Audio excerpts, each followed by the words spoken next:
Welcome to Higher Structures seminar series, and today our speaker is Dr. Semih Özlem from Mudanya University, and he will talk on weakened axioms, idempotent splittings, and the structure of learning from algebra to AI.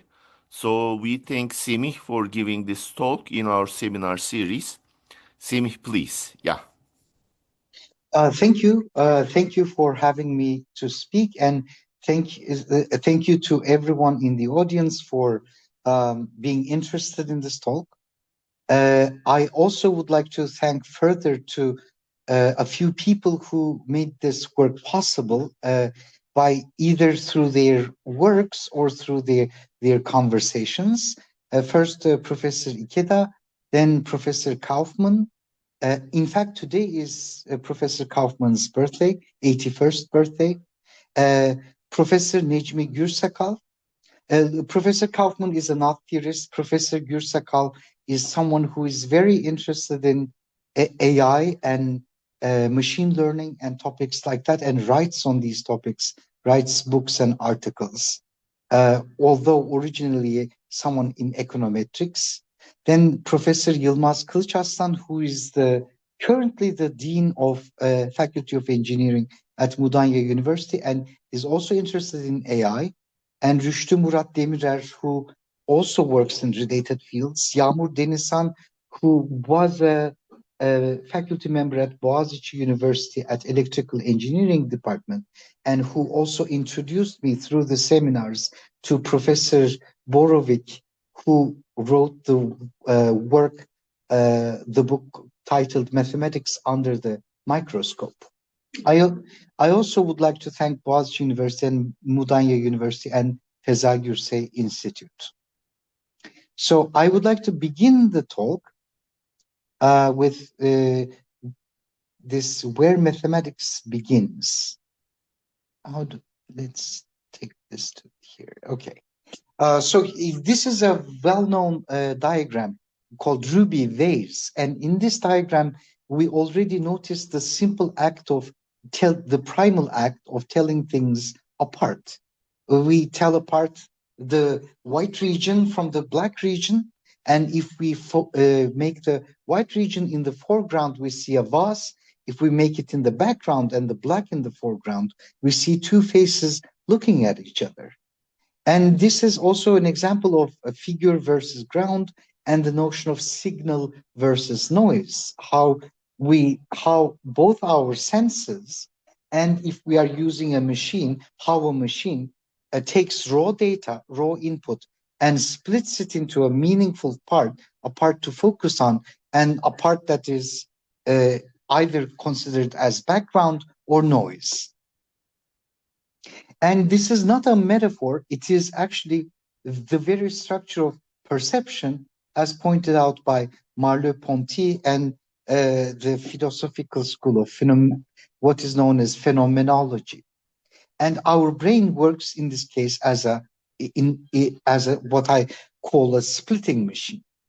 It splits between the relevant and the sort of ignored part of in input data, let's say, or input signal.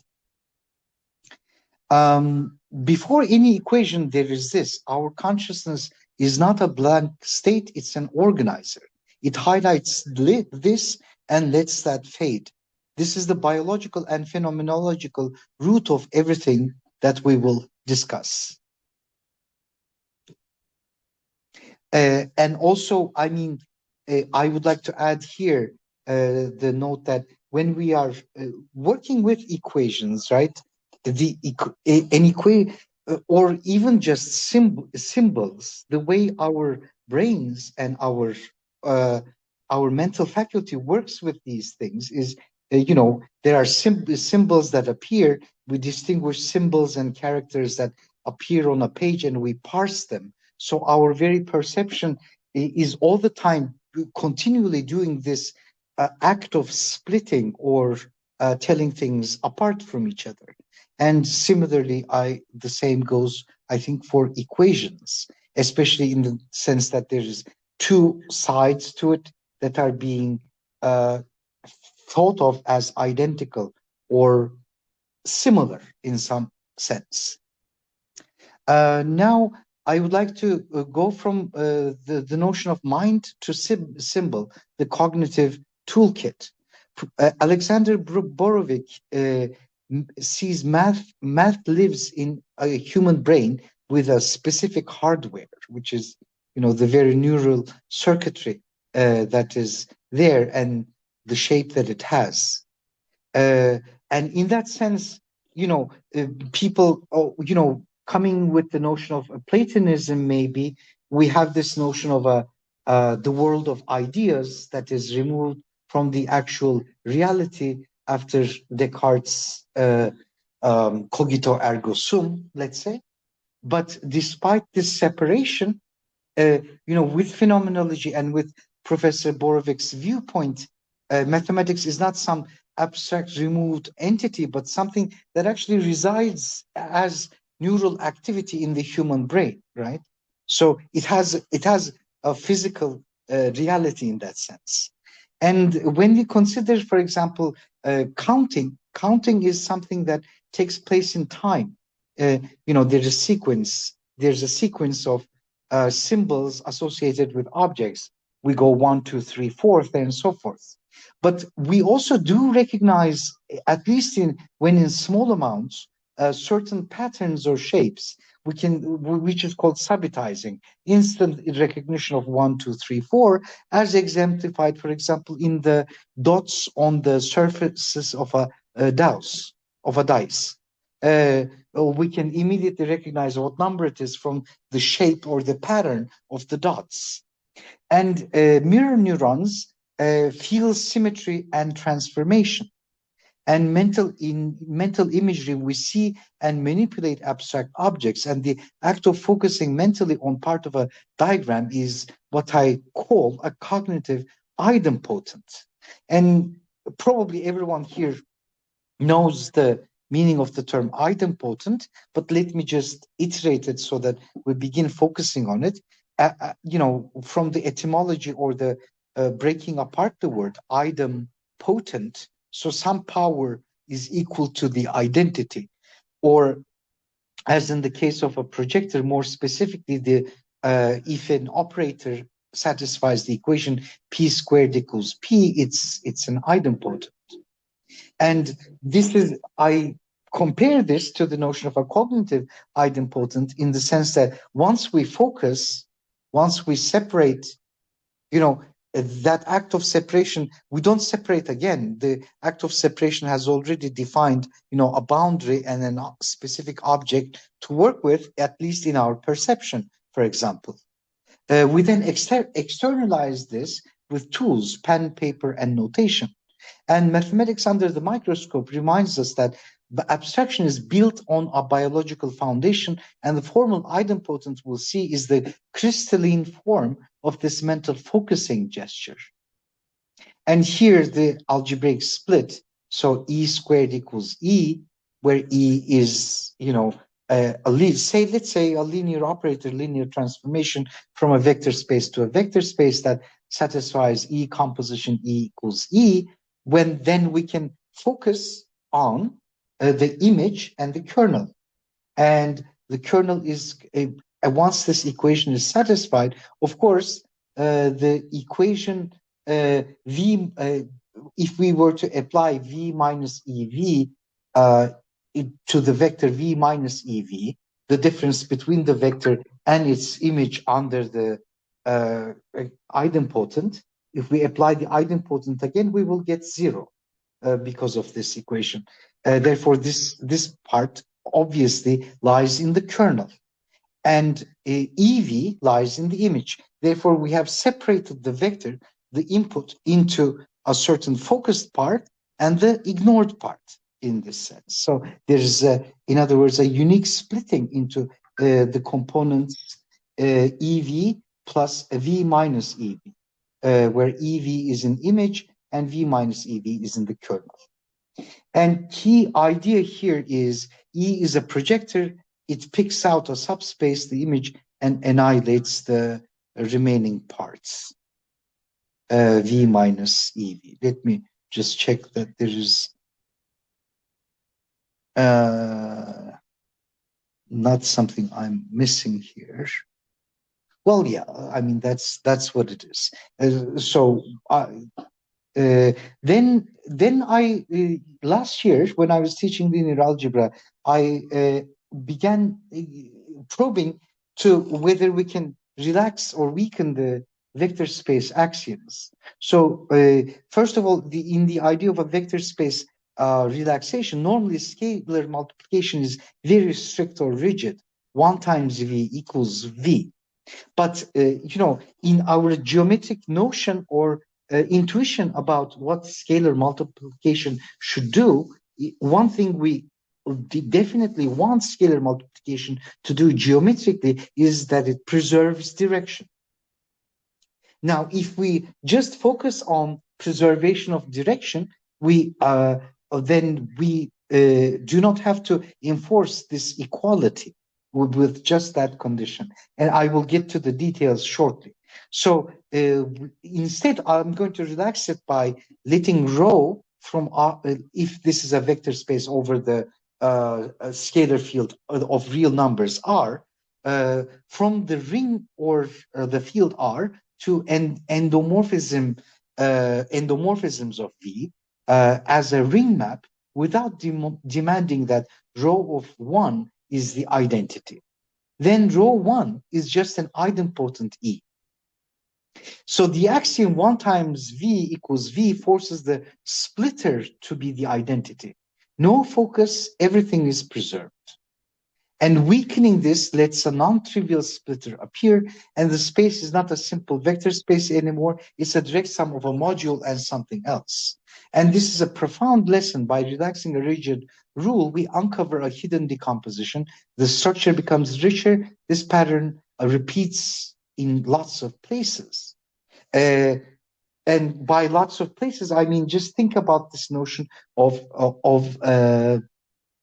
decomposition, right? If we focus just on linear algebra itself, decomposition appears, all the time, and usually to do with matrix multiplication. And there isn't one type of decomposition, but there's a whole, anyone who's probed into linear algebra will know, or numerical analysis, that there are lots of decompositions. There is QR decomposition and others.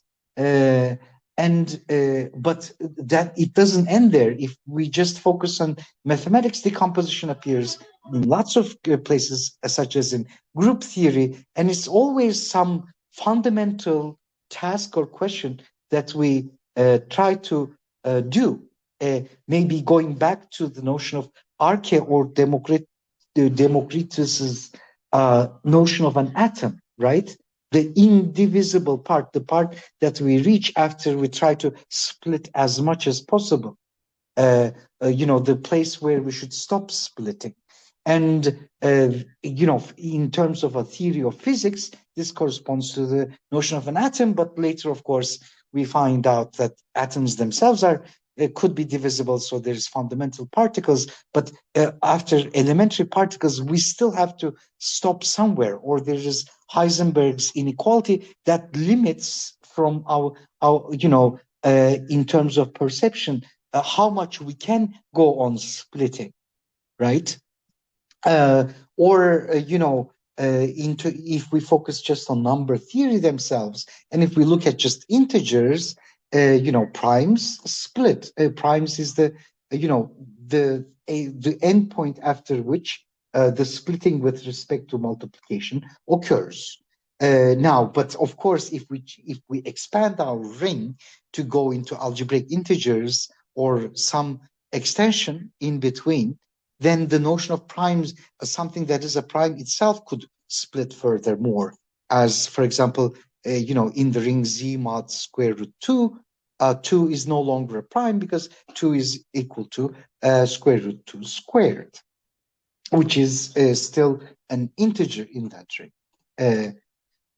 Now, vector space axioms in standard form include 1 times v equals v. This can be weakened under certain conditions. We explore two theorems: scalar multiplication twisted by a scalar alpha and deriving one circle v. This is a, let's say, a new candidate for a new thing that is like a scalar multiplication equals v.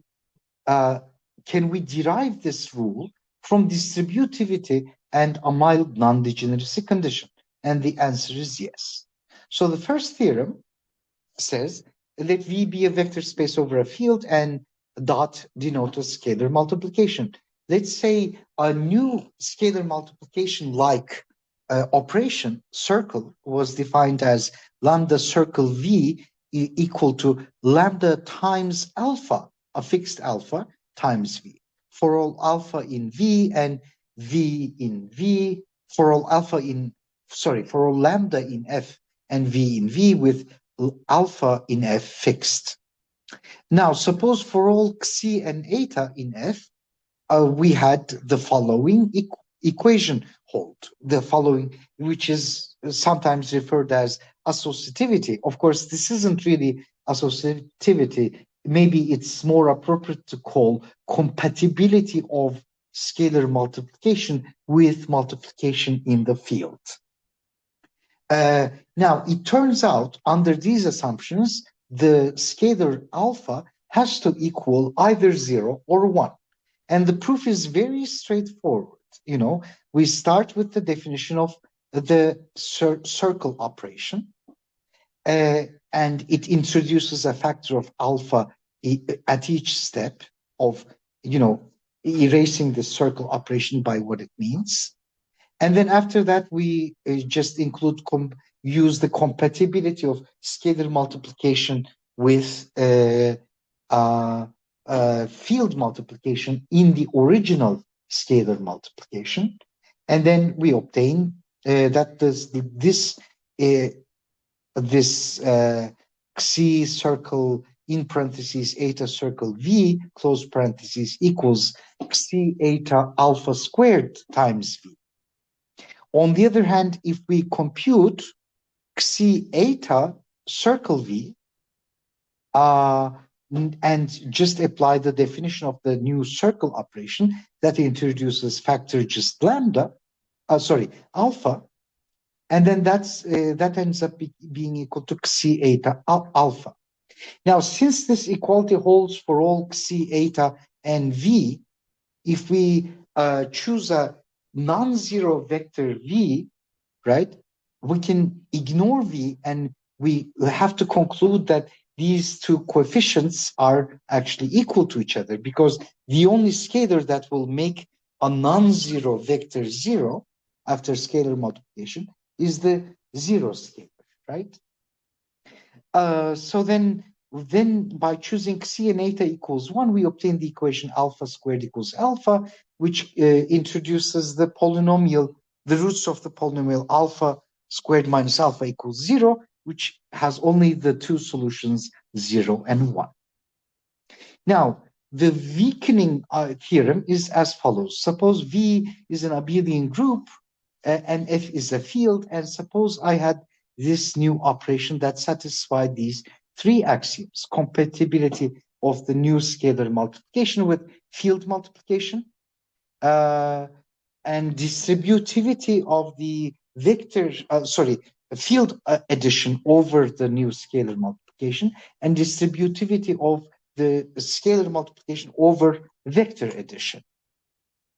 And furthermore, let's assume the weaker axiom, a circle U being equal to 0 implies U equals 0.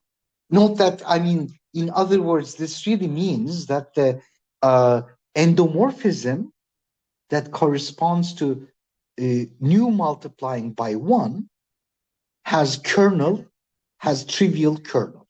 So that's the new assumption.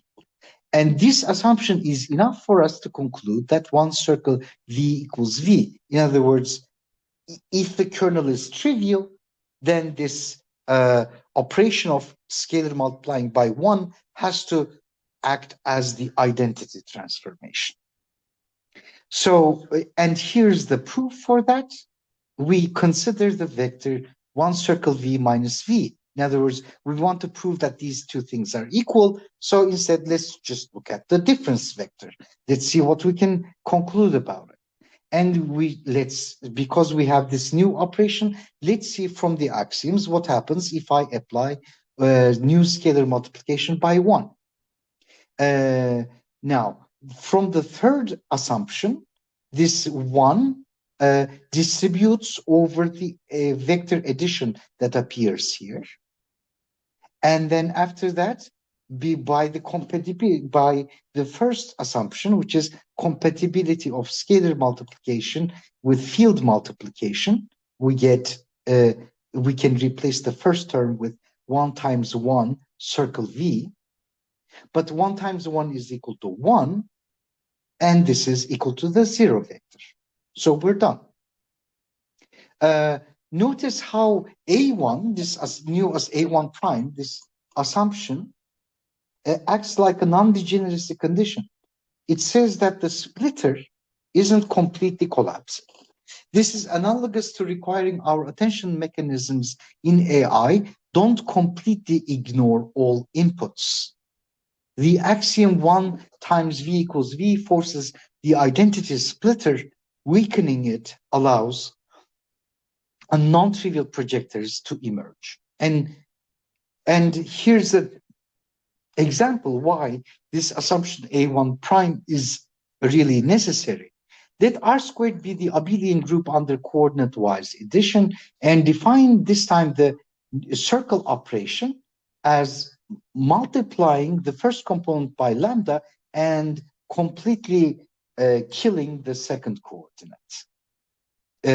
So then in that case, we can check, it's sort of trivial to check that the first three axioms or the first three assumptions in theorem 2 are satisfied. And I'm skipping this because it's really not the essential point, but you can look at it later. But we can see that the condition A1 prime fails because obviously this new multiplication by 1 has a non-trivial kernel. It has the kernel 0, 1. And the three distributivity axioms alone are not enough to imply 1 circle v equals v. The non-degeneracy condition is necessary and sufficient. And also this pathological example shows what happens without A1 prime. The splitter collapses the entire y-axis to 0. In neural terms, this would be like an attention head that completely ignores certain features useless for learning. The non-degeneracy condition ensures the splitter preserves essential structure. Now, why does this matter? Standard vector space definition, for example, in the text Hoffmann-Kunze, includes 1.v equals v as an axiom. Theorem 2 shows this can be weakened.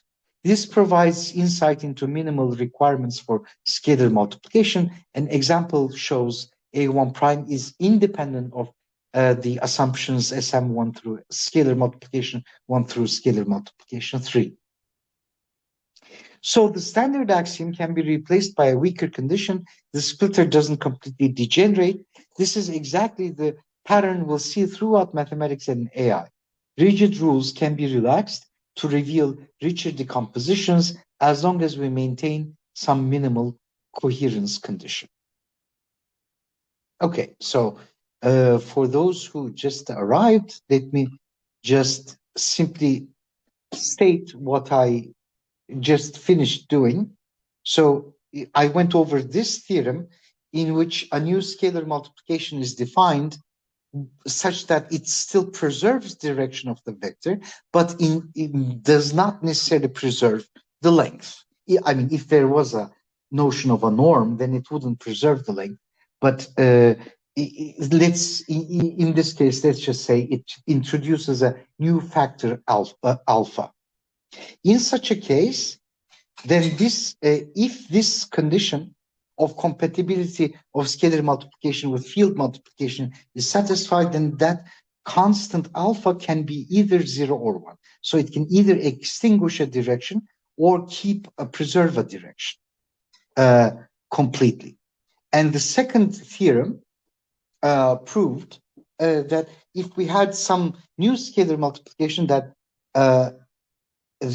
satisfied these three axioms that are already part of normal vector space axioms, and instead satisfy this condition, which is one circle U, in other words, the endomorphism corresponding to multiplication by one has trivial kernel, then we would have the axiom one circle V equals V anyway. Okay, and from that we went on to the notion how I'm talking about how this sort of very simple example it serves as a sort of model for splittings and idempotents and how they may act by ignoring certain aspects of input data. Now, the next example in mathematics that I want to go with, and I won't go into the technical details here, it's sort of an overlook. We have in abstraction theory in a nutshell can be summarized as focusing on the question, can we extend the structure from local to globe? And usually in abstraction theory, a cohomology class measures the failure of the passage from local to global. Now, this is applicable to, say, differential equations, local solutions to global solutions, differential geometry, in passing from differential equations to differential geometry. But the sense in which I'm focusing on for this talk is more the arithmetic or algebraic geometric version of this question, especially in relation to the groups and the algebras, and in relation to the famous Hilbert problem. And in this case, this sort of proper cohomology, measures the answer to this question. And if what we call obstruction is trivial, then the extension exists. So in particular, the question I focused on for this talk is, for example, on varieties, we have, on some varieties, we have a group structure.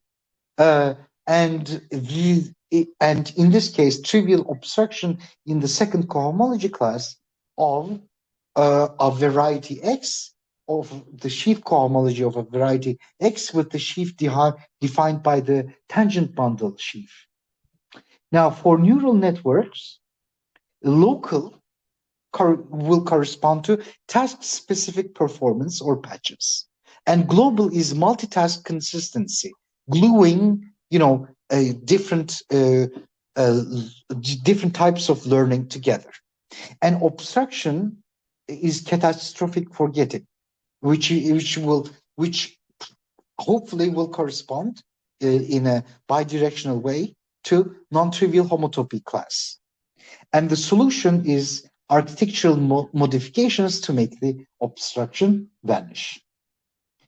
So here's sort of a comparison table. Mathematical tools mentioned are, in homotopy theory, we have continuous deformations between functions, or as, for an application, paths between what we may refer as network states in neural networks or in relation to AI. And we're diagnosing forgetting as a non-trivial homotopy. And sheaf theory, data that glues consistently. Sheaf theory the very definition of a sheaf is about, the gluing being possible to make the gluing coherently. Application is, neural activations across layers, and the potential use is model generalization as descent. Now, in category theory, there is structure preserving maps. Category theory is all about, preservation of structure and how we can measure or capture that under several guises. And the application to neural networks or AI is neural symbolic adjunction, and the use is formal integration problem. Now, obstruction theory, we have cohomological measurements which apply to the problem of the question, when is a variety a group? When a variety can be given a group structure. And the uses for AI and machine learning, quantifying learning difficulties. Now, of course, here, when I'm using the word learning, and I know this is a little bit vague because this is all this table or this picture that I'm describing is sort of kind of like a part of it is maybe wishful thinking or hope for what can develop for the future. And when I say learning, I mean learning both for a machine and potentially also for a human being. Can we model human mind and human beings learning and their behavior, or other conscious beings learning and behavior, within this framework? That's a question that I would like to pose or propose that we think about together. Now, the summary up to here is theorem one. If twisted scalar multiplication satisfies the usual associative law or compatibility of scalar multiplication with field multiplication, then the twisting factor alpha is either equal to 0 or 1.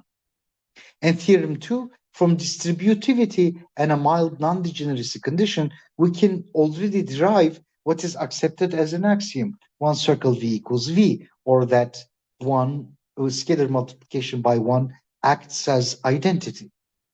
And we looked at an example that shows that this cannot be dropped, and we had the implication this standard vector axiom can be replaced by a weaker non-degeneracy assumption.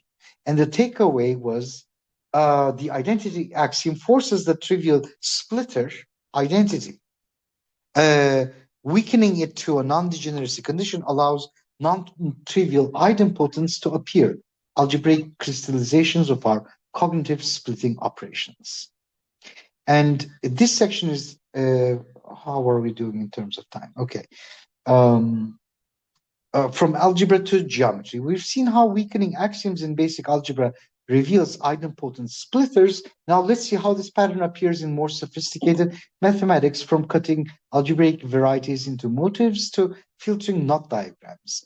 Idempotent splitter becomes a universal tool for isolating structure. In motifs, there is the notion of cutting. So what is the theory of motives about, or what was Alexander Grothendieck's vision? Well, the cohomology functor, associating a algebraic object to each variety, satisfies the Kunneth decomposition. So the usual product of two varieties corresponds to some kind of like a tensor product and a summation. And well, there is actually an algebraic splitting that goes on there. And we can think of this splitting as something that, that has to do with what is referred as some kind of linearization of a nonlinear object of a variety. And in algebraic geometry, we study varieties, solutions to polynomial equations. A motive is a hypothetical universal cohomology theory piece that appears in this decomposition. So how do we get these pieces actually in the setting of geometry as opposed to algebra? Well, through the notion of projectors or idempotents in what is referred as the category of correspondences, which is sort of slightly more general than the category of varieties. And this generalization is a technical sort of generalization to fit into this framework of splitting that is provided by the cohomology functor. So a projector P is basically an endomorphism of the variety, or a map from X to X that satisfies the equation P squared equals P, and it cuts out a motive, which will be the pair X and P together. So this is actually the piece. So how do I want to think about it?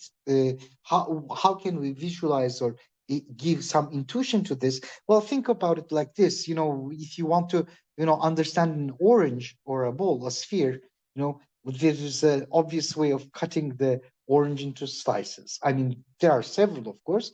You can just go, parallel, planes that intersect the sphere, which have the cross section of a disk at each time, right? Or you can use the meridians to get another sort of splitting. Now, in each of these cases, in algebraic geometry, a lot what is done is, taking a hyperplane cross-section of a variety and looking at studying the hyperplane cross-sections to get some information about the global information about the whole variety. And a projector is a formal way to say, I only care about the cohomological aspect. So this sort of geometrical cutting, we can see what it will correspond in terms of cohomology too. And once we utilize cohomology, we're basically using an algebraic scalpel. And the variety is like this twisted object, rich, continuous, hard to study all at once, and projectors act like conceptual cutting planes, separating the geometry into pieces that can be analyzed independently. So a deeper question is, we've split varieties into motifs. When is a variety group-like? Arithmetization. Can we equip a variety with a group structure? In other words, can we find morphisms, n, from V cross V into V, and inverse from V to V, that will form the basis of a group operation on V, on the geometric object V? And the answer to this question, well, there is the well-known example in algebraic geometry, or all over in mathematics and potentially also in physics, of elliptic curves. There's it's a very rich subject for many reasons, and it still gives birth to lots of interesting questions. And elliptic curves are group varieties, and the group law is actually geometric. We take 2 points, P and Q, on an algebraic variety, and we consider the line through P and Q. That line, well, because this is basically a cubic, it's going to intersect the curve at another point. Now, if I reflect that point above the x-axis, I'm going to I'm going to call that point the sum of the points P and Q. It can be shown that this actually is a well-defined operation on the elliptic curve, and it introduces a group structure. And this is a chord-tangent construction. Well, here, tangent, because there is the other case where if P was, let's say, a point over here, then the line P through P and Q could have no other intersection point, and intersection of multiplicity 2 at P, because it's a tangent. In such a case, it's still possible to make this definition work, because the third point is again like P, and I can invert it again and find the sum of P and Q again. That's why here the mention of chord and tangent construction. So here this is splitting varieties into simpler pieces. There's another profound question: when does a variety have enough symmetry to act on itself? This is the arithmetization problem, and can we make a variety into a group? And the answer is negative. Not every variety can be a group, and there are obstructions. And classical obstruction theory, obstruction to equipping a variety with an abelian group structure, lives in certain cohomology groups. And rigidity principle is the following: for projective varieties like elliptic curves, a group structure is very rigid. If it exists, it has to be commutative. The group law is uniquely determined by the identity point, and the tangent space at identity becomes the Lie algebra. And because of this, in fact, the local structure at the identity will determine the global structure, and you can sort of have an intuitive sort of understanding why this should be measured through cohomology.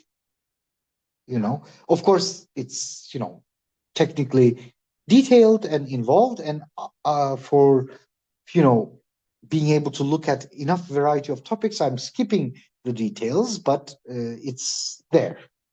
And the concrete measurement, the first obstruction, lives in the zeroth cohomology group. And the condition is, basically the zeroth cohomology group has to have dimension equal to the dimension of the variety. That's the first obstruction. And there are higher obstructions that live in higher cohomology groups. And in this case, we may take the tensor product of the tangent bundle sheaf with itself several times. And this is related to deformation theory. And the abelian variety case, this requires polarization, ample line bundle with certain properties, and this is measured by the Néron-Severi group. So let me skip this part, or well, we do have this page.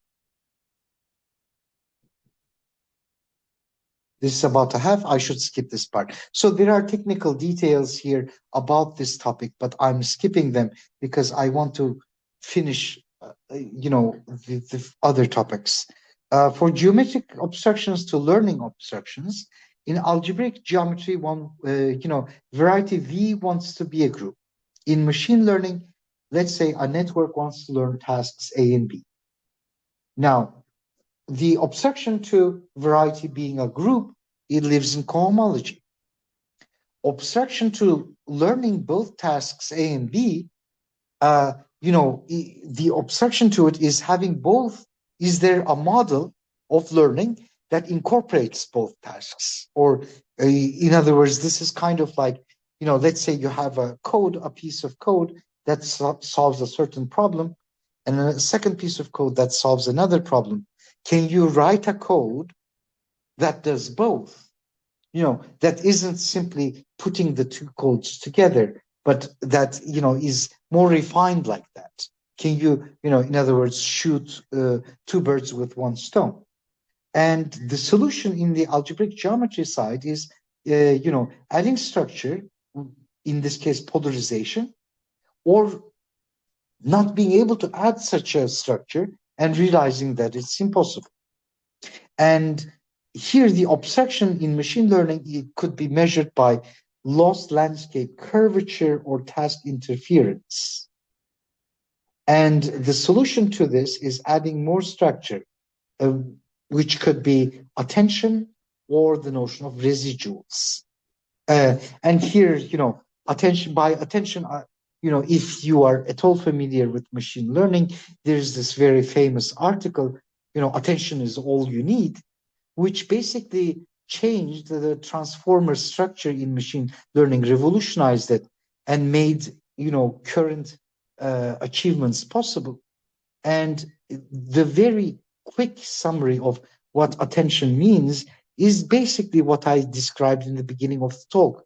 We have the input data. How can we construct a function that will split raw data into its relevant part and irrelevant part, know what to focus on, what to pay attention to in the given details?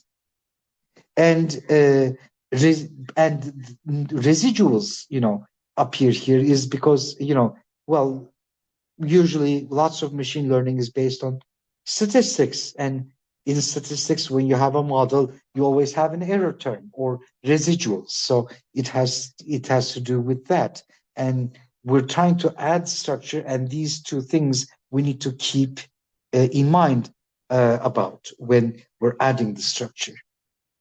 And the philosophical parallel is both are about when a space, variety, or network state can support a desired algebraic group structure, group law, or consistent multitask learning.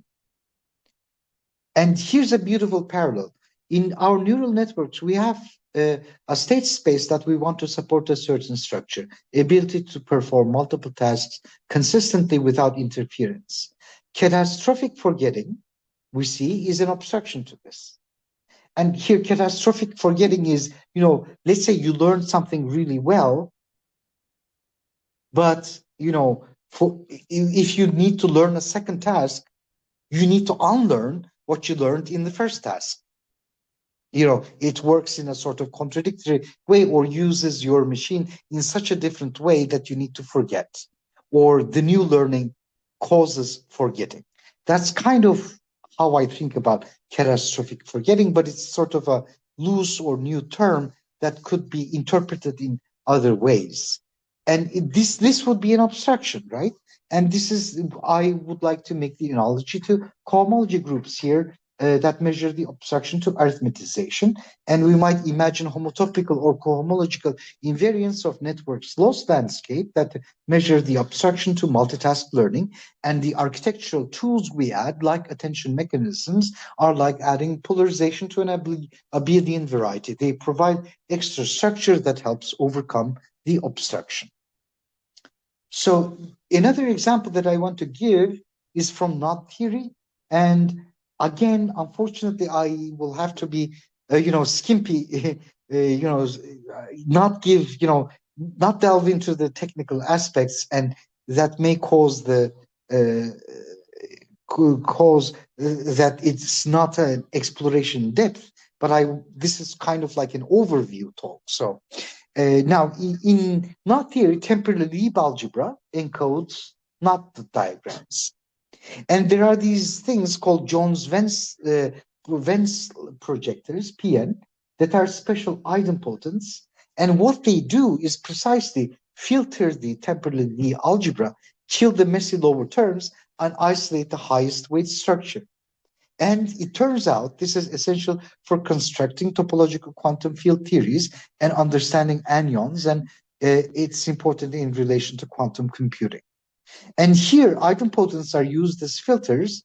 They clean up the algebraic picture, letting the invariant structure shine through. This is directly used in models for topological quantum computers.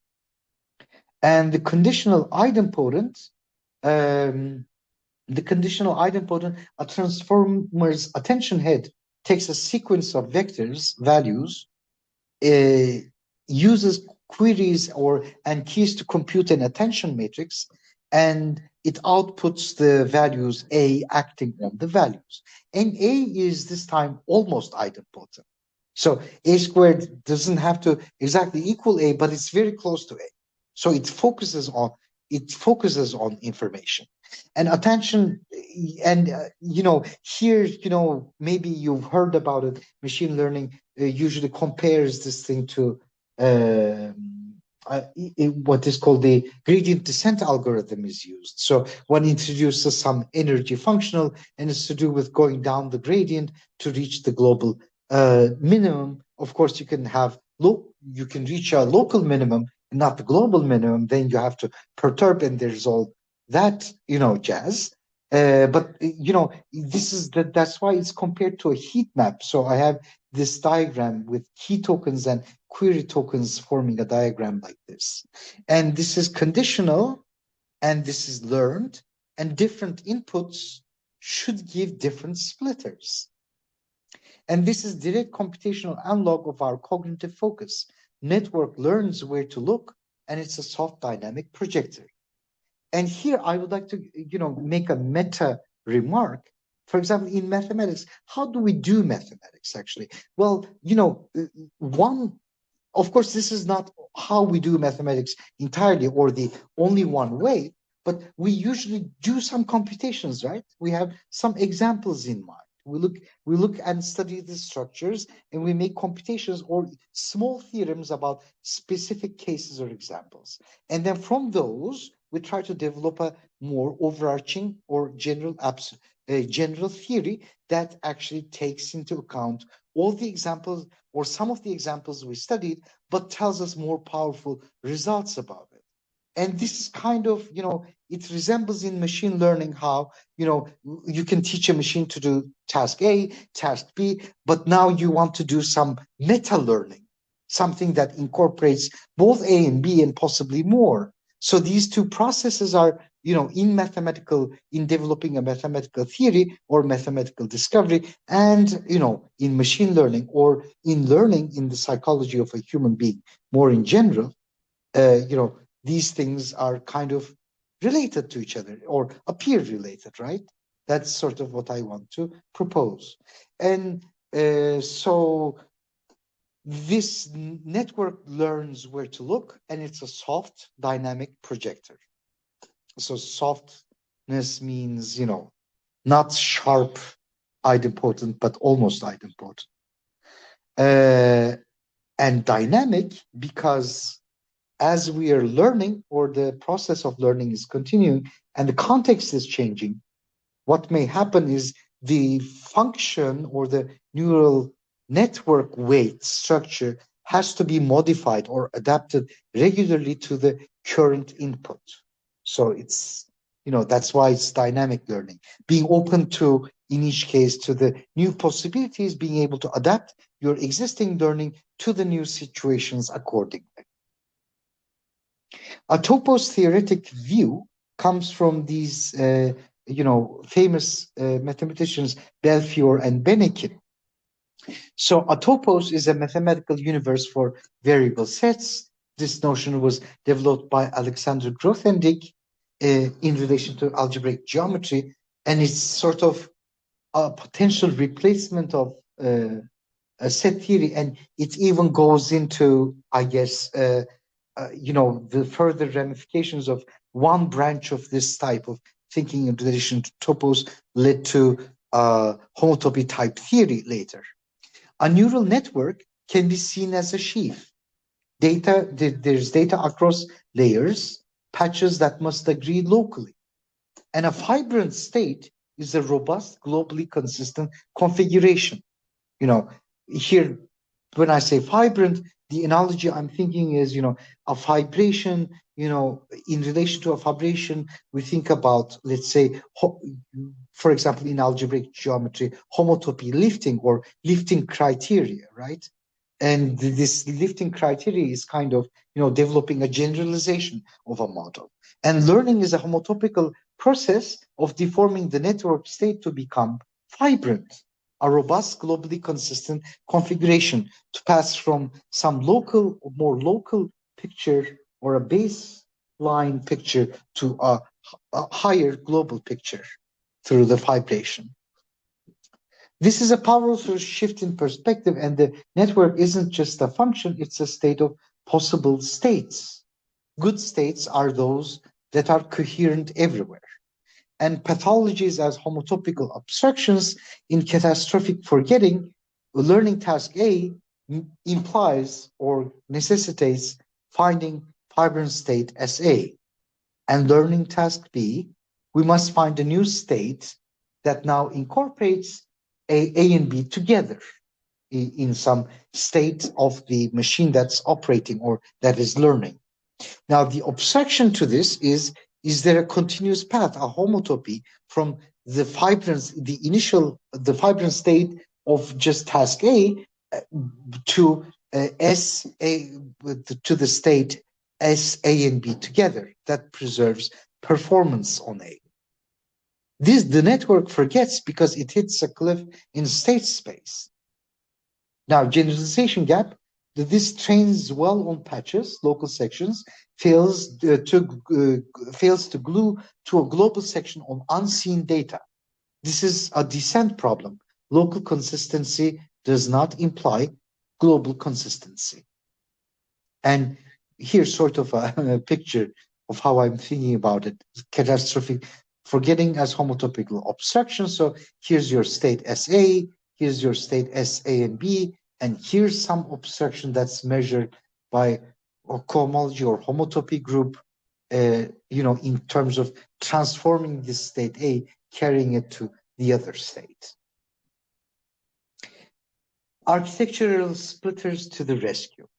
So the residual connections So this notion of residual here is also not only the statistics meaning, but maybe this already has something to do with statistical meaning, but it's sort of, you have feedback mechanisms of, getting the input and adding the output to the input or subtracting it, because you can simply say, f of x, if f of x is your actual output and you define g of x as minus f of x, then x minus gx is same as x plus fx. So you can switch between addition and subtraction.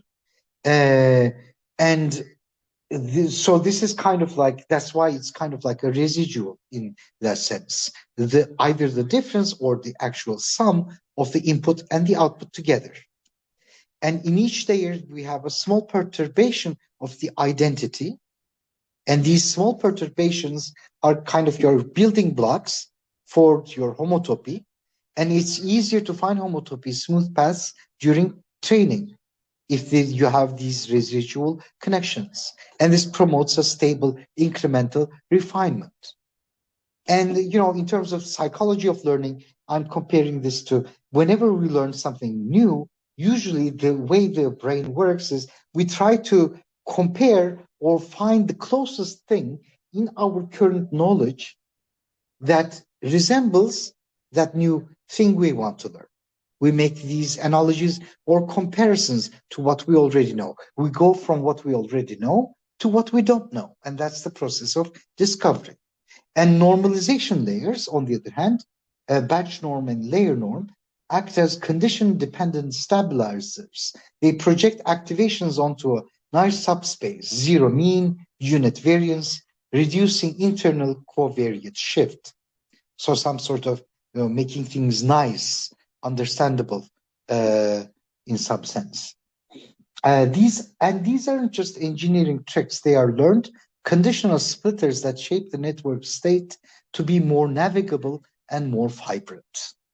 And this is sort of a rough diagram of a residual connection as a splitter mechanism. So you have your input and you have the splitting and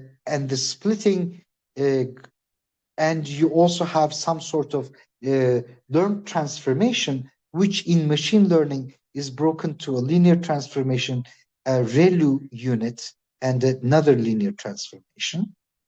So this is the learning transformation that transforms the input to something, and we put these two together and we produce the output x plus fx.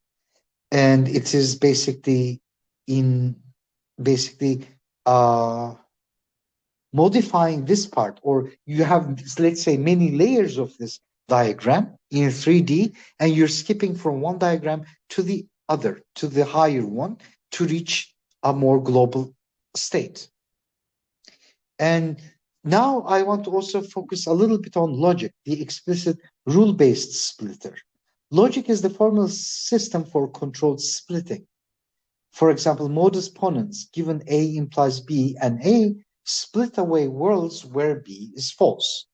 Neurosymbolic AI, the grand challenge, marry neural pattern recognition, conditional idempotence with logical rigor. And logic becomes a constraint enforcer, projects neural network outputs onto the subspace of consistent deducible answers. So, I mean, in machine learning, at least up to now, the statistical school sort of won. In other words, but that introduced a high computational cost of you need to, have a massive training data. But, of course, the logic or, making, like developing Newton's law of physics that is almost like a mathematical axiomatic system, right? Is introducing heavy logic into the system of understanding how nature operates. Now that scientific thinking is not it's not just empirical, right? It's not just about empirical learning or the statistical school in machine learning. So what's missing in the picture of machine learning is actually introducing logic. And some people are trying to make, actual deductive systems or introducing deduction into the very programming of machine learning.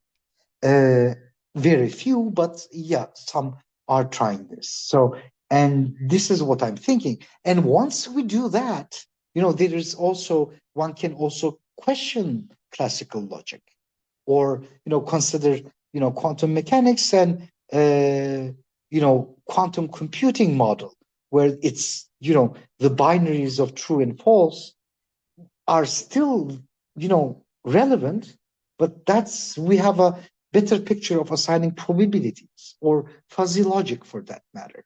So we have the classical logic and we have the weakenings, and at the very extreme maybe we have statistics, completely statistical, empirical based kind of learning. And maybe we can have a spectrum. We can go between this sort of very hard logical rule-based type of coding or learning paradigm, and a more relaxed version. So now, neurosymbolic integration, I'm comparing that in category theory to adjunctions. So in an adjunction, usually you have two functors, one functor f going from category A to B, and another functor u going from category B to A. And when we say, adjunction formally means a pair of natural transformations from the identity to U composition F, and from F composition U to the identity, to the appropriate identity, whichever category you started with, for the composition to make sense. So, or in other words, this is compared to, for example, the conjugate of a linear transformation, in which you move the linear operator from the first component of the inner product to the second component of the inner product. So this is kind of like, how do we move one influence from one? So two things are in relation to each other, and an action is, let's say, acting on the first component, but since the two things are related to each other, changing the first will cause a change in the system composed of both the first and the second object. So now we ask the question, how can we replace the action on the first object with a corresponding action on the second object? So that's how I think roughly about adjunction. And this U is the forgetful functor and F is the free functor. And on the one hand, you have the neural system. On the other hand, you have the symbolic system. You have discrete logical rules under the symbolic system, and you have continuous pattern recognition in the neural system, in the actual. Now, of course, it's another issue whether things are continuous, but at least in the mathematical models we make of the real world and even biological mechanisms, we want to think of them as continuous and usually smooth, but that may not be the only option, and the distinction between continuous and discrete may resemble in physics, let's say, to wave-particle duality. Maybe they are not polar opposites, but we need to think of them in another way. But that on one side, still, we can make this sort of, we're asking the question, we have our symbolic system in mathematics that becomes a potential language for describing the natural world as well, our most powerful tool for describing natural world. We want to think of it that way. And on the other hand, we have the symbols and the laws for the symbols that we work with. And we have our actual brain that is actually making recognitions and building a model of the world. I mean, even in perception, we have abstraction, right? When we recognize a chair as a chair, we're making a distinction. So, in other words, how to map these continuous neural patterns to discrete symbolic rules, What is the relation between these two worlds? And can category theory provide a useful language to model this? Now, the mathematical challenge is the integration problem, is the factorization or descent problem. In neural nets, produces a rich, continuous, ambiguous, latent map of input to latent. Local engine requires discrete, precise symbolic representations, and how do we map continuous to discrete without losing essential meaning, the forgetting functor. In other words, when we're focusing on something, right, if we focus too much, I mean, this is something that happens in daily life too, right? If we focus on one thing too much, narrow vision our mind, we lose track of the, other things that we need to actually also pay attention to. This is kind of like, you're walking on the street with your cell phone and you bump into someone. What happened? You are focusing, but you're hyper-focusing on one aspect of reality and suddenly ignoring the rest or forgetting about the rest. Possible mathematical formalizations, adjunctions, neural net as a free functor, logic as a forgetful functor, and training finds unit and co-unit. EM factorization. Here, E stands for epi and M for mono. So this is, the famous the thing in Grothendieck's work regarding how every morphism can be decomposed as a composition of an epi and a mono. And can we have neural net generate an epi and logic refine a mono?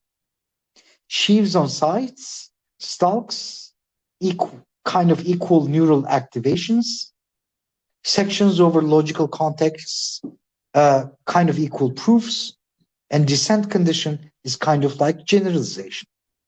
So the full journey, a hierarchy of splittings. So I'm going to try to basically from now on just summarize or go over what we did. So we started with the embodied perceptual figure ground, and we referred to Merleau-Ponty. Then we went to the cognitive layer, mental imagery and focus, as written or suggested by Borovec.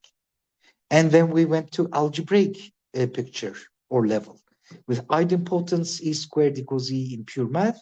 Then we went to geometric, architectural splitters in AI, attention and residuals. Then we looked into logical, explicit rule-based reasoning. Now, there is sort of like a recursion to what we did, right? We're talking about splitting, but each level we have, went through, each stage we went through in this talk is kind of like a splitter itself. It offers new power and new failure modes, new homotopical obstructions, so to speak. And so beyond computation, splitting and consciousness, where does splitting happen? Does it happen in neurons or microtubules or in the universe? Penrose suggested consciousness as quantum gravitational computation and Hamirov's model regarding microtubules as quantum processors. And there's the radical view consciousness might be fundamental property of the universe. It could be embedded within the universe. I'm also thinking in relation to maybe quantum coupling here. And the hard problem, Penrose-Hameroff, OR theory, and quantum coherence in microtubules. And our splitting lens, if consciousness is about integrated information or objective reduction, then each moment of awareness is a global split of quantum possibilities. The idempotent becomes cosmic. It collapses by the collapsing of the wave function. Attention is biological harnessing of quantum selection. So consciousness and quantum splitting, there's quantum superposition, objective reduction, and classical state. So this is sort of a unfortunately badly drawn diagram of what I just did. So we're asking quantum coherence in microtubules and consciousness and wave collapse as cosmic idempotent. And this is the hierarchy of the splittings that I just mentioned in the previous slide. And this is sort of like an invitation to a conversation. So the central thesis is the structure of learning in brains, in mathematics, in machines can be understood as progressive refinement of splitting operations from pre-reflective to formally verifiable. Can tools from pure mathematics help design better EI, obstruction theory, diagnose forgetting, and generalization failures ahead of time? Homotopy co-limits, design architectures that compose tasks gracefully, derivators and infinity categories, model the multi-scale modular dialogue between neural intuition and logical deduction. And goal is not just more accurate AI, but more interpretable, composable, and aligned learning systems. And here I would like to add, yes, we are trying to make machines, which is kind of like extension of our capacities, right? Our capacity for computational for many things is limited, and we try to bypass those limitations through machines. But the thing is, the problem of understanding who we are, the sort of central fundamental problem, philosophical or whatever you want to call it, psychological or whatever, is, we don't really address that problem. But we have to address that problem even in relation to machines, because what will be our relation to machines and machines' relation to us, right? And the machines and machine learning is, neural networks is modeled after the human brain. A computer is sort of modeled after how mind works, or we develop a model of how mind works, and we resemble that model to something, and we make some tangible, product in the real world, a machine that is supposed to learn. But can we understand the limitations of the machine itself? Because that's going to have limitations too. And how are the limitations of the machine related to my limitations? I mean, these are just sort of, very rich set of questions that are worth pondering about.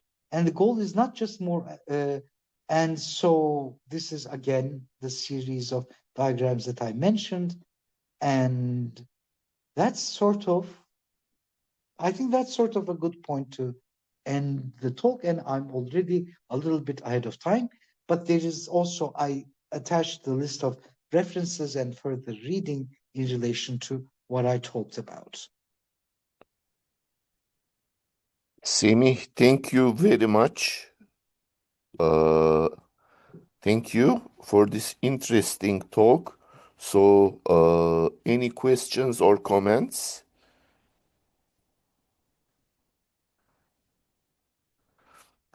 In fact, some of the listeners asked whether they will have access to the slides, and I said yes. So later on, you can send the slides, and we can post it to the website of Feza Gürsey Institute. And also, the first part of this talk was given in class at Feza Gürsey Institute, and the second part will take place in sometime in March, by the way. Meleknaz, I think you have a question, right? Yes, I have a question actually. In the beginning of the talk, when did we mention Platon and his idea concept? Mm-hmm. Yes.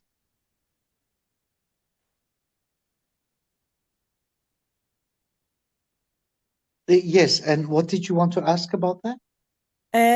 I mean, when did you mention Platon and his Mm-hmm. idea concept? When I Yes, mean, it was at the very what? beginning of the talk.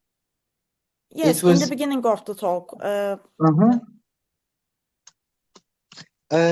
I mentioned Platon because, the talk really starts, I sort of, there is a story of how this talk came to be. I mean, I was actually thinking about, more people's reaction, especially in education or, on the street to mathematics. Usually it's seen as something obscure, right? Something removed from the world. Now, why do people have that impression? Well, I mean, precisely because, we don't, the human brain, the human mind does not like complication. Our whole brain has evolved to simplify things as much as possible, right? I mean, the input, the neural circuitry is designed for that reason.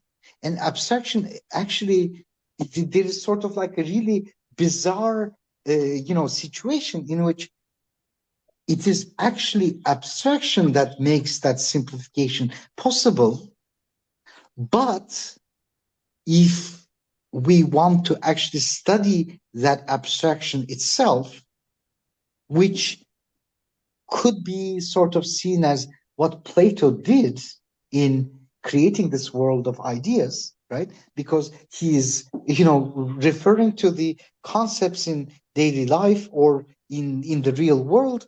But, when we speak of a chair or a table, a chair or a table is a very abstract concept. It's not one particular entity in the real world, but a whole collection of them. It's a class. So we classify, in using language, we already classify things. But the whole very process of classification, what makes classification possible, although we learn that and become very proficient and quick at it, we know that, sometimes we run into problems with it. And, mathematics, because it is kind of like thinking about thinking, I want to think of it that way. It's kind of related to, Plato's realm of ideas. But then what is the Platonic, where did the Platonic vision, what did it lead to? Well, it actually led to a split between, the world as it is in actuality and the world, my idea of the world or the picture that I have about the world. It became something else. This is not what I don't claim that that's what Plato claimed, not the reading, but as a repercussion or a continual, refinement of that idea, it led to this situation. And I refer to usually Descartes as the person responsible, in thinking about in the statement cogito ergo sum, I think, therefore I am. What's the relation of the thought to the real world? Well, there could be this sort of, really evil God that actually feeds me, information that isn't real. And I live my life with unreal information. There is, I mean, it's a logical possibility, right? It could be the case. So then there is no salvation. I can never reach the actual real world. I can never reach, make some sense of it. So what's the way out? This is sort of the set of questions. That's why I mentioned Plato in relation to it. But again, mathematical concepts, where do they reside? Where do they exist? When we speak of, well, first of all, the very simple ones, numbers, right? Numbers is creating associations among groups of objects, right? Saying one group of object has the same count as another set of objects, if you can pair them, right? And that's sort of a very physical act. I mean, that's sort of like an operation in the real world of counting. On the other hand, notion of triangle or pentagon, etc. Well, that's actually taking the idea of counting and applying it to geometry to, distinguish between shapes. Shapes are actual things that I perceive, but an actual triangle in the Euclidean geometry sense, does it exist in the real world? Well, we don't think that there could be a dimensionless, object and we don't think that there is a perfect line. So there is this heavy attack on mathematics, on being an abstraction and something that doesn't have anything to do with the real world. And if so, then where should these mathematical objects actually exist? Well, they should exist in the realm of ideas, belonging to some Platonic ideal of the world. But where does the idealization take place? In the real world, because I have a brain, and the way out of the cage for me is, I'm a human being. I perceive other beings, be it animal, plant, or human being, and I know I can communicate with some of those human beings through language. So although they may not have the same exact experience that I do, we can share about our experiences and make some hopefully meaningful communication, And not a solipsist kind of world. actually, there are lots of abstraction models in this sense because everyone thinks differently. Yeah, but I mean, language is, although we may be thinking differently, language is about, communication, communion, getting together, or community. These are all about transcending the single individual self and potentially stepping into, noticing that you are, say, a part of a society. I mean, if we are mathematicians speaking with each other, well, we actually form a community, right? When we communicate to each other about our ideas, whatever has happened in my brain about the proof, I can sort of reflect that, retell the story, the proof to you. And although we may have different ideas about everything, you may either agree with the proof, the validity of the proof, or not. And the whole refinement process leads us to hopefully some truth. Together, we find or discover truth. We find, we transcend our single solipsistic mind. Of course, whether we actually do reach actual truth or not, whether, there won't be a counterexample to some theorem is a whole different question. And that gets into philosophy of science and philosophy of mathematics. And, I'm sure there is tons and tons to say about that, but I don't want Okay, to thank you very open much the Pandora's for the box. answer. You're welcome. Semih, can you again switch to the references because Yeah, someone wants to see yeah. them. Sure. So this is the first page. This is sort of short. I wish I had more details, but I think it's still enough.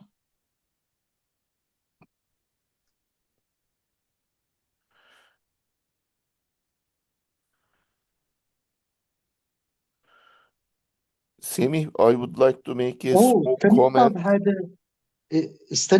sorry, go ahead. So actually the way how we do our mathematics also is heavily based on how we see the universe, right? I mean, as a biological entity, we are kind of discrete entities, right? I mean, you are you, I am myself, I mean, so, and Yeah, that is true. I But mean, I mean, so counting is like, we can count, I mean, but it may happen that in, let's say, I mean, just a wild or brainstorming kind of thing. I mean, in the universe, maybe there is an intelligent civilization, but they are kind of a blurry society where there is no distinction. You understand me, right? Yes, yes, I do. And I So, really appreciate the fantasy. And so discreteness may not exist in them. I mean, so integers may not exist there maybe in their mathematics. I mean, yeah, that's an interesting remark. That's a very interesting remark. But I mean, but what I want to say, or what I wanted to say in the talk is something, more radical than that. Not in sort of not only merely hypothesizing that there could be beings that are not discrete, Yeah, and hence lack the sense of integers, but actually, you know, that even we are not as discrete as we think we are. Because when you think about it, how did you come to be who you are? How did I come to be who I am? Except through the interactions and the learning that I grew, the family that's nurtured me, and the society that nurtured me, the books that I've read, the ideas that I've been exposed to, yeah, those are the very things that make up who I am, this discrete entity.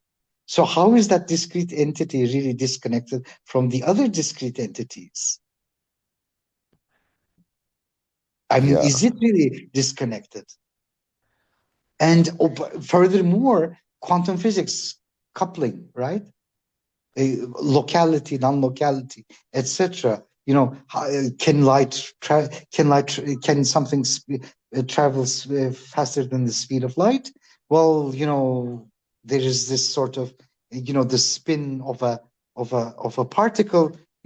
The two particles are coupled somehow, then they are separated. You change the spin of one, the other changes almost instantly, and the information should have traveled faster than the speed of light. yeah, And that introduces this whole notion that maybe the whole universe is not as discrete or disconnected as we think it is. But on the other hand, we have this discreteness phenomena at energy levels of an electron, right? The integer solutions. But is that something coming from the model? Does discreteness exist in the real world, or is discreteness part of a model that I impose on the real world? And if so, is continuity something existing in the real world, or is it part of a model that I impose on the real world? If so, how are the two related to each other? That's sort of yeah. what I'm thinking. I mean, I understand, but the the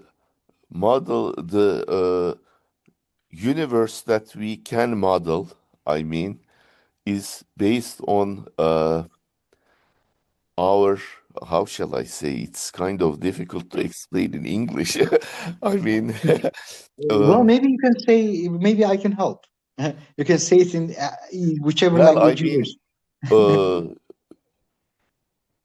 we use mathematics to do physics, right? Hmm. And as we discussed before, I mean, mathematics is based on how we perceive the uh, Yes. surrounding, right? Yeah. Therefore, I mean, the physics that we build is totally based on our perception. I mean, uh, uh, finding a, in quotation mark, universal physics that is independent of our uh, perception is Hmm. uh, kind of maybe for us impossible. Uh, I don't know. I mean, but I mean, these are very difficult Well, questions. yes, very difficult and very challenging, philosophical, bordering on the line between philosophy. We would have to develop a meta mathematics and metaphysics and and Yeah, yeah, even yeah. meta philosophy to be able to do think about these questions. But I mean, we sort of usually the thing is, what are my limitations? If my perception and my mental model and my brain and neural circuitry is But my main the limitation, yeah, but also, yes. but if we can think, then this means that uh, there is something. Yeah. Otherwise, we would not able to think. Yeah, I agree. I agree completely. And also, our very thoughts are part of what exists, Right. or they have some reflection in the real world as energetic fluctuations and, chemical, patterns or biological patterns that get established in the neural circuitry. Yeah. Yeah, Semih, thank you very, very much. Any more questions or comments? Okay, so we recorded the seminar. I am now stopping it. Oh, recording. Wait a second. How shall I? Oh, just a second. Yeah. Someone withdrew their question. Does is splitting an analog of some type of factorization or partition? And the answer is, of course, yes. And yeah, I do agree that splitting is probably more general, uh, because factorization would involve existence of a multiplication pattern or some analog of a multiplication. But partition. And partition, I guess, has to do with splitting in the case of addition. I'm thinking in terms of arithmetic, but it sort of changes how you use those terms or in what context. And thank you for the question. That was Stanislav, I think. Thank you. Well, there is a participant. Uh, his name is Anon, and he is asking for the slides of the talk. So I again repeat, slides will be available in the YouTube channel or in the Institute's, Feza Gürsey Institute's website. So you can download it there, but it will not be available immediately, maybe 1 week from now. Any more questions, please? Can I have it? Yeah. Okay, so we answered this. So 2 weeks later, we will have our meeting on higher structures again. So thank you for attending and hope to see all of you 2 weeks from now. So I will stop the recording now. Bye-bye. Bye.